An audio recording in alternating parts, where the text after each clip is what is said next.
And we are live. Hello, humans. Dr. Sarah Hopkins here with Performance is Happening. And we help humans live happier, healthier lives by applying performance science to wellness, leadership, and neurodivergent brains at work. Today, I'm so excited to be doing a speaker interview for the pre-conference speaker spotlight for the upcoming Art and Science of Health Promotion conference that's going down here in Colorado Springs at the end of next month, and it's hosted by the Wellness Alliance. Today, I'm joined by Dr. Ron Goetzel. I forgot to ask you if that's how you pronounce your last name. Did I get that? Goetzel is the way to pronounce it. Goetzel. Okay. My apologies. Awesome. Okay. But Dr. Ron Goetzel, he's a senior scientist and director of the Institute for Health and Productivity Studies at Johns Hopkins Bloomberg School of Public Health. Dr. Goetzel is one of the most widely published and respected experts in health and productivity management, ROI, program evaluation, and outcome research. He has authored more than 200 peer-reviewed articles and has spent decades helping organizations understand the real relationship between employee health, medical costs, and workplace performance.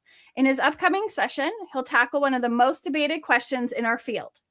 Do workplace health promotion programs actually work? And if so, how should we be measuring their impact? Ron, I'm so excited you're here, and I'm so pumped to dig in because this is such an important topic.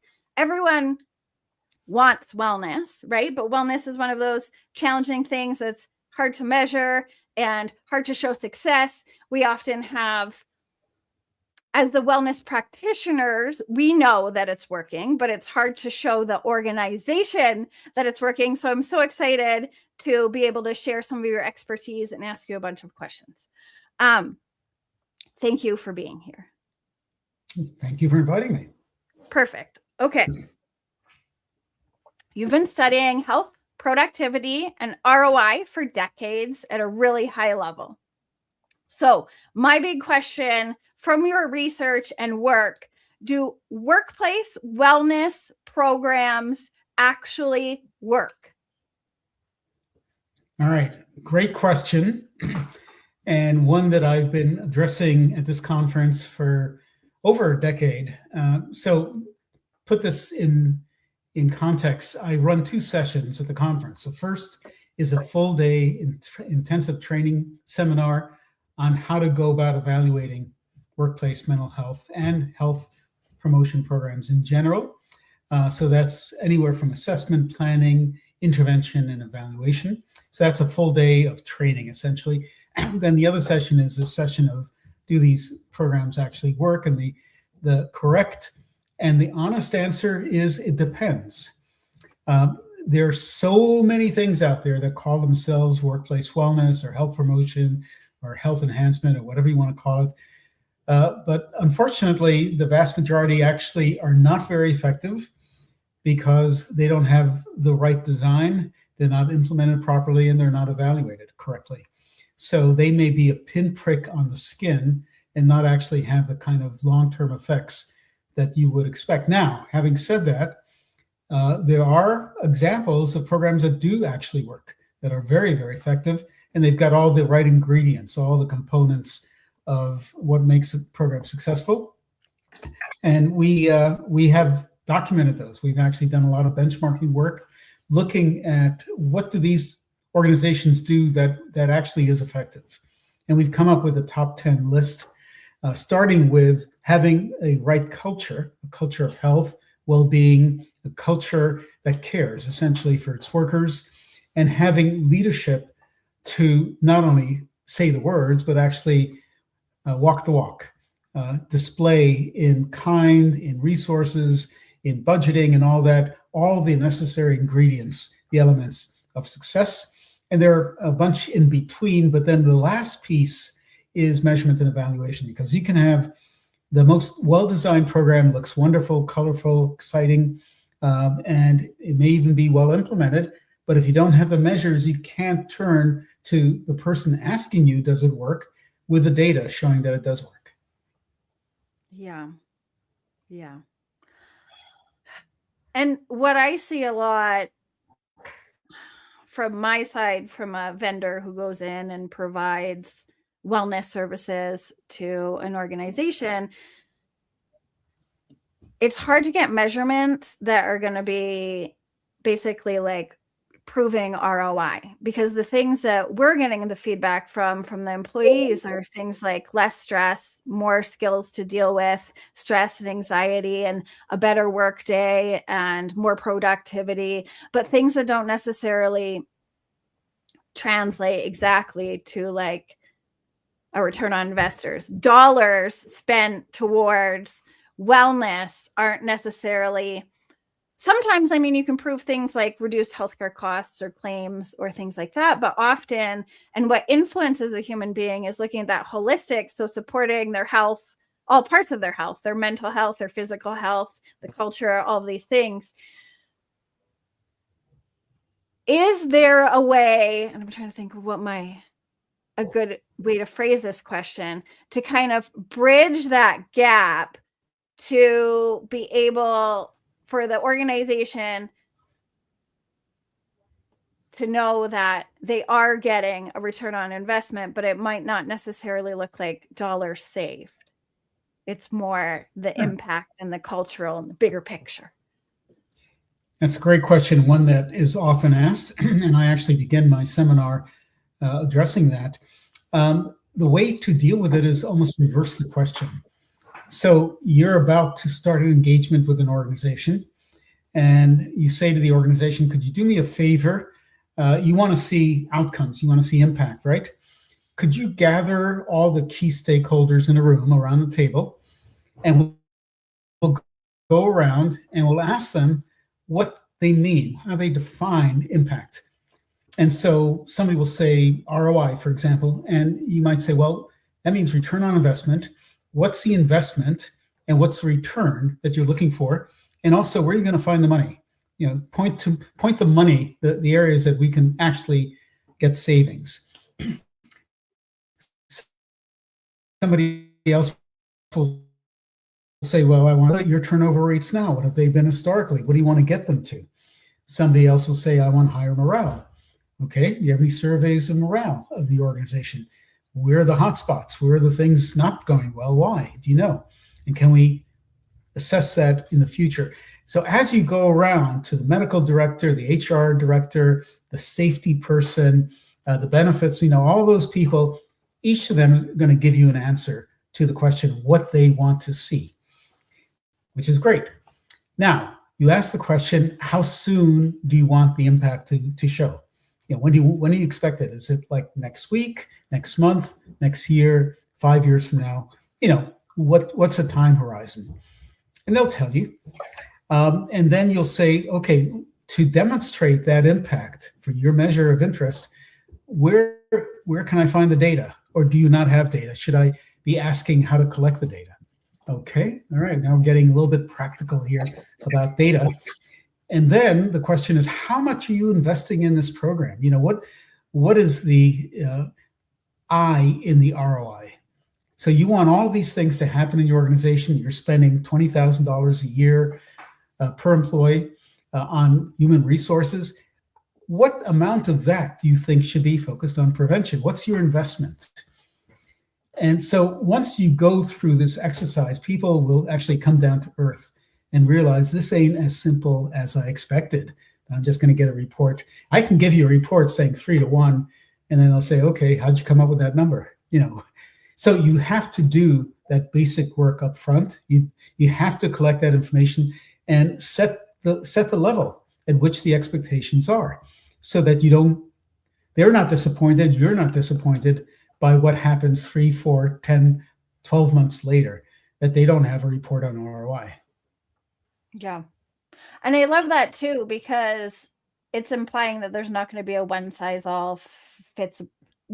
fits all approach, right? Because if the HR human wants something different, then the CEO wants something different, and then you have the wellness director who has all these things, then not only are you doing a good job of ensuring higher levels of success, but that's the best way to build a customized program and to be able to meet everybody's needs. And I know I've worked with a lot of organizations, is often it's like, where's their data points, as you said? And they're like, we don't have data points, or they have really old data points, or it was someone else's role before. And so I love that, of really making the slate blank and starting of like, what does everyone want to see? And I know the hardest part about that is getting all those decision makers in the same room. But that's awesome. That's great advice. I love that. It helps that they listen to one another. They may not know that this is what the medical director wants, or the HR director, or the safety person, or the union representative. They may not have asked that question of their people that they work with, their team. So this is a way of saying, oh, that's right, that's right. How are we going to get there? Also, what's a mechanism by which you and your program, let's say it's a fitness program, is going to improve retention? Okay, how do we get there? What's the logic flow? Yeah, I love that. I want to talk about failure for a sec, just because it's helpful for the audience to know what not to do. In your experience, what would you say is maybe a big reason or something overarching that you see why a lot of well-intentioned wellness programs fail? Do you think it's measurement or one size fits all? What's your take on that? I think it's those three basic buckets that I mentioned earlier, which is they're poorly designed, not evidence-based, not scientific, poorly implemented. So you can have a nice design, but you just don't have the resources, you don't have the people, you don't have the infrastructure to put the program in place. And that includes communication and all kinds of activities. And then measurement is the third component of that. You've got a wonderful program that everybody loves, but you have no data to show that it actually makes a difference in anybody's lives. So you've got to have all three: wonderful design, great implementation, and then evaluation. Yeah, I love that. And you mentioned a few times the ingredients. So I feel like it's almost like baking a cake, that exactly. You need the right amount of each one of these ingredients for it to turn out like the recipe says. And I know some of us don't always follow directions while baking. Sometimes it works out and sometimes it doesn't. But if you have a system that works, that science shows there's a reason that this system works, I think we should stick to it. So I want to switch into the AP. Do you call it the API model? It's APIE model. Exactly. API. Yeah. API. So yeah, the A stands for assessment. So that's the first step, which is the diagnostic step. You call me into your organization, you say, I sell flowers by the dozens, and I've got a problem with employee health and well-being.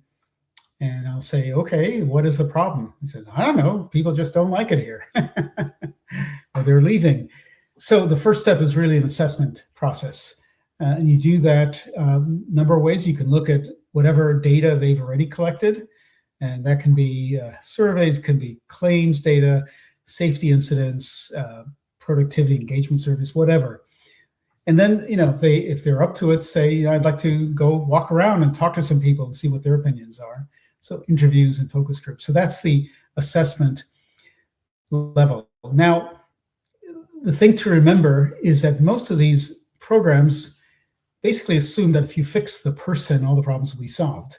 But it turns out that there's more than that. It's the organization that may be sick. The organization has high demands, doesn't give you a lot of respect, doesn't give you a lot of autonomy. The relations among people is really bad. People don't communicate. So there are organizational factors that basically are limiting your success. And then there are also environmental factors. You work in a too cold or too hot environment, you're exposed to toxins or chemical odors, exposures, the people next to you are too close to you. The cafeteria doesn't have good food, you don't have a place to go outside, you can't be physically active, the list goes on and on and on. So instead of just saying you, the individual, you need to change, what about the organization? What does it need to do change? And what about the environmental supports? So the assessment phase basically covers all of that. And you come back and say, here are the diagnostics. Second part is the P. So that's assessment. P is planning. You take all the data and, like we talked about earlier, you get the right people in the room. You say, here's what I found. Here's some things I'd recommend and suggest. What do you think? Are they politically feasible? Are they affordable? Is the culture right for this? Who's going to do it? Who's accountable? So there's a planning process, ideally both strategic and tactical planning. So strategic, big picture. Tactical, what are we going to do next month, next year, next 5 years? The I is intervention. So you now have diagnosis, you have a plan, intervention. Now, one thing people want to do is like, all right, unload, do it all at once. I'm a proponent of trying things out on a pilot basis, testing things out. Hey, we've got this idea, we want to try it in this division. We've got that idea, how about this? Let's compare and see how well these work. So actually collect good data.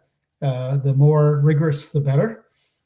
And then come back into stage 4, the evaluation, which is to say, okay, we've gone through this cycle, and now we're evaluating the outcomes and saying, works, didn't work, needs fine tuning, and so forth.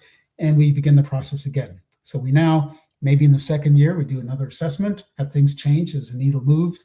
What do we do about that in planning? Let's try some new interventions, or expand the ones that worked, get rid of the ones that didn't, and evaluate and keep going in that circle. I love that. That's important. It's like a never-ending, like a mountain range, right? Sometimes it's easy, and then we have to reassess and see what's going on, because the other thing is organizations adapt so quickly and change, and things like COVID or AI happen, and then all of a sudden our plan, and I'm sure the audience may or may not know, but often, depending on the organization, when you want to roll something like this out, very rarely does it happen very quickly, right? Like, I mean, there have been some times when you can go through this process really quickly, but realistically, it's always, I call it, it's like home renovation. It's always going to take a little bit longer than you anticipate. But I love how it is like a continuous circle, and you're just doing a pie all over again, which I think that's awesome. Okay. From my personal perspective, I'm going to be a little selfish here and ask you a question about neurodivergence. So stats say that 1 out of 5 employees tends to identify as neurodivergent, and they don't necessarily tell their place of employment this because of a lot of stigma and other things. But from a research perspective, do you have any suggestions for the organizations to think about when they're designing wellness programs that are going to celebrate or support cognitive diversity? Yeah, I think you need to tailor and adapt whatever program you have to the audience, to the person. So somebody may love rock climbing, somebody else may love yoga, and somebody else may love meditation. Somebody likes racing on a treadmill, or somebody just likes to have, a fun meal together with healthy food. So I think you can basically adapt your program intervention depending upon the interests of the group. So if you can get groups like employee resource groups to come together and say, here's what my community would really like from this leadership of this organization, and this is something that they would participate in, they've been engaged in, and they would love and would see as a benefit. Absolutely. So, I mean, the short answer is have your program directed at the needs of your community. So if they like sitting around talking, great. If they like being active, great. If they want to be outdoors, great. If they want to be indoors, so forth and so on. What is their interest? And then adapt the program tailored to their needs. Yeah. I love that. What I hear again is we're human, right? And at the end of the day, one size fits all doesn't fit everybody. And especially for health and wellness things, if it's not, especially with a neurodivergent brain, a big part of that is interest driven. So regardless, even if the leaders are doing what they should be doing, leading by example, making it a culture where everyone's free to move, at the end of the day, if the actual individual doesn't care or is not interested or does not want to do it, they're not going to feel seen, heard, and appreciated. So I think going back to that, what are the needs of the organization? What are the needs of the leaders? What are the needs of the humans? And then try and, fill in the blocks and assess and reevaluate, make changes, implementation, and then do it again. That's awesome. Mm-hmm. For your sessions, what are you most looking forward to, and what do you hope the audience will leave with some takeaways? So first of all, going to the Broadmoor in Colorado Springs is a wonderful experience. I've been there many, many times, different years. I've also taken a detour up to Breckenridge and done skiing with my boys, which is always fun. But it's a beautiful, beautiful setting. And what's great for me, and I've been doing this since the Art and Science of Health Promotion began over 20 years ago, is just getting together with friends and getting together with colleagues who I have known through many, many years and catching up. So just hanging out, being with people is great. For my intensive program, people come in very scared. They think, I'm going to bombard them with statistical studies and all that. But where I start is, and I've changed the curriculum over the years, is the easiest things to do. Things that organizations, that people just getting into it can do quite directly without having a whole lot of statistics or other sophisticated research method under their experience. Certainly, I get into some of those more sophisticated areas, but it's fun to watch them adapt and apply some of the learning. So it's not just a lecture. It's like I do a lecture, engaging, but then people get a chance to apply what it is that they've learned for their own specific problem. The idea is for them to walk out and say, okay, I now have a plan for how I can do measurement and evaluation. And for the other session, it's really just bringing them up to speed as to what the research is. In the past, I brought new research to the table. I've also reviewed some of the older research because many people entering the field don't know some of the classic studies out there and also some of the classic challenges that have faced the industry and how to respond to those. So it's just a sense of thank you for giving me this knowledge, this information. I cherish it and appreciate it. That's awesome. Well, I'm really looking forward to joining your sessions. I think it's so important, and as you said, to give them small, tiny steps, because it's often the really small things that you do that have the biggest impact. And often we tend to be big picture thinkers, and we think that we have to make big change to have big change. And so often it's those tiny little switches and just little things. I like the acronym KISS, keep it stupid simple, whenever possible. That can have the biggest impact. And I think it's amazing that there's going to be, it's more workshopy. So if you are part of an organization and you have certain issues and you're looking to develop a wellness program and develop like your assessment, your planning, your intervention, and then your evaluation of, I think being in that room with you, having the ability to receive feedback too, and making it relevant, because it's humans, right? Like, I forget what the stat is for Ebbinghaus forgetting curve. I think it's within like 24 hours. If you don't implement, it's like 70% is lost. No, 90% is 90, and then 70% in a week later, like only 50% of this stuff is retained. So I think by taking action in the actual session, that's going to be one of the best ways to burn it in. So that when these people get back to their organization, they can feel like they're making real change. So I think that's amazing. Mm-hmm. Yeah. Sweet. And, I end the session, the intensive, with basically the teams, the groups that form together, answering 9 basic questions. What do I want to know? How will I see it? How will I display it? Things like that. And basically the last question is, so what? Why am I doing this? Is it worth it? Is there kind of a big picture that I'm trying to address? So if they go through those very basic 9 questions in developing their analytic tools, they're far ahead of where most people are. Yeah. It goes full circle to back that one question that you answered of getting all the people, the decision makers in the room and asking them like, so what? And then you have the participants leave with that same thing. And I think that's great because it hits home, right? Because we like to take information in all the time. We love learning, but it's actually the doing and applying and making it real life situation, which I think is important. Yay. Right. Well, that was awesome, Ron. I look forward to joining you for your session. You've got an all-day session on the 24th for the workshop. And then, do you know when your other session is? It's the following day. So it's Tuesday is the intensive and Wednesday is the session.